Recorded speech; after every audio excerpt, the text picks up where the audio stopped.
Hi everyone, my name is Kin April Montesilio and I'll be discussing the introduction and background information. This research explores how sights and sounds in hospitality affect guest experience, while I look how smart design choices with these elements can relate a better atmosphere, easier navigation, and happier for loyal customers. While examining successful example, studying how design technology and the overall guest journey work together, the goal is to give hospitality business practical advice on using visual auditory displays to make guest experience more positive and memorable. One beach resort in Cebu, Philippines is a popular budget-friendly beachfront resort for its wild sun beach and appeal to families groups. It offers various accommodation and amenities, enjoys strong social media presence. Analyzing Orongan Beach Resort offers a valuable insight into using visual and auditory displays cost effectively to improve guest experience in the hospitality settings. Its straightforward design and affordable focus make it perfect example how smart design choices can significantly impact guest satisfaction with excessive investment. What is the primary focus and goal of the research explored in this document? Answer.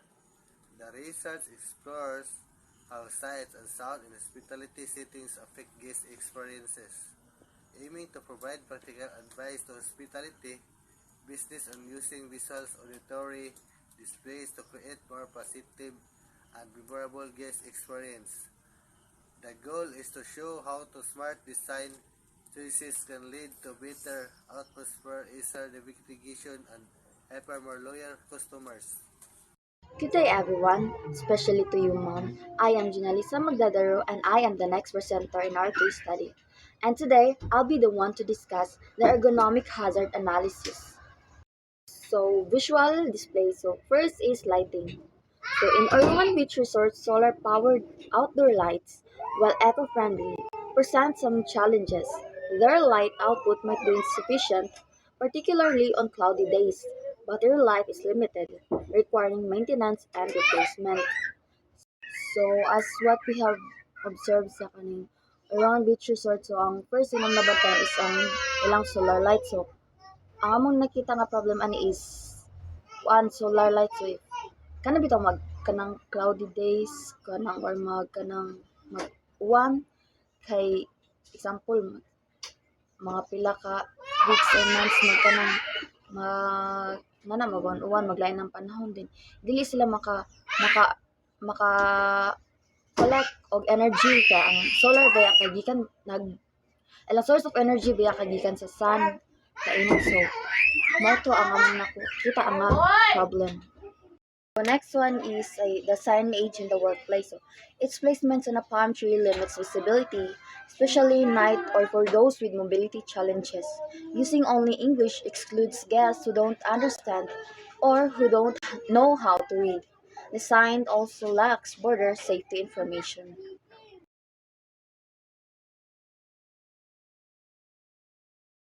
So next kaya ang signage in the workplace. So signage in the workplace kani ang ilabit ang placement bitaw sa ilang ang placement sa ilang ilang signage kay na di ba nasa kanang pantry nasa dapit siya sa baybay so some of the kanang visitors kay dili siya maklaro din puro ra sa siya English so kanang nasa iban nabas-bas what if basin what if naay kaning mga dili kagat o dili kasabot og English or dili kay ba mo basa so next one is kay ang laptop.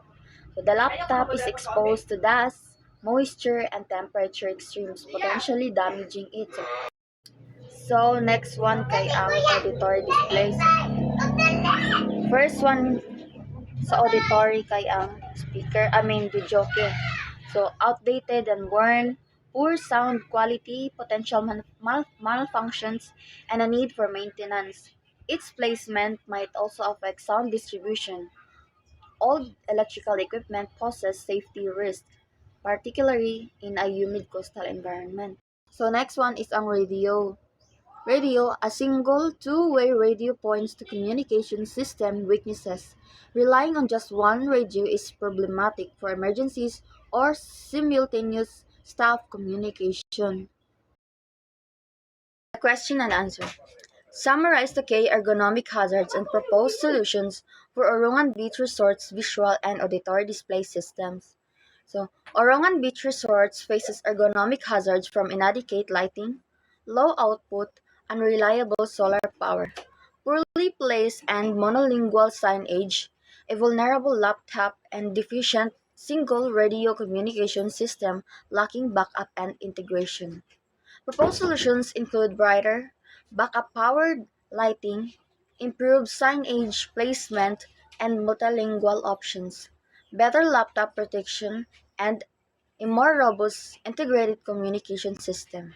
That's all, and the next topic will be discussed by Kim Lago.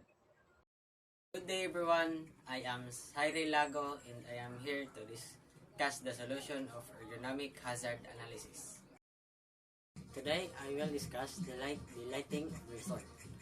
So research requires strategic and layered lighting to create a right atmosphere, ensure safety, and enhance guest experience. Lighting can influence how guests perceive the resort, both functionally and emotionally. Next, signage. For signage in the workplace is a virtual role of ensuring safety, efficiency, communication, and compliance with legal and organizational standards. Purpose of workplace signage. For example, kay safety and para sa mga tao nga kuan safety. Next, direction and instruction. Video key. So newer version of video key. So we see that the older version are so not very noisy. In the newer version is a very good and very functional video key. So question, what specific solutions are proposed to address the problems with lighting, signage, laptop use, and video key radio system at Orongan Beach Resort? So answer, the proposed solutions include using more or higher wattage lights with a power source for better illumination.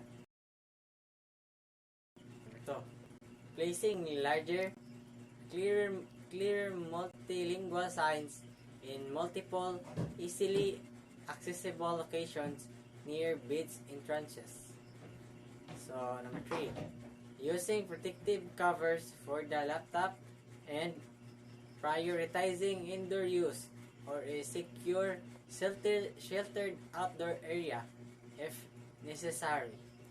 Replacing the video key machine and speakers with the newer, higher quality ones along with regular cleaning and inspections and a professional sound check to optimize sound quality. The next topic will be discussed by Angelo Hortelano. Good day everyone. I'm Angelo Hortelano. I'm the person assigned to discuss the conclusion and reflections of the case study in Orongan Beach Resort. The case study explores how visual and auditory display affect guest experience at Orongan Beach Resort. We found that while these displays improve comfort, safety, and information access, their success depends whether resort poorly done display, cause communication problem, safety hazard, and negative guest experience.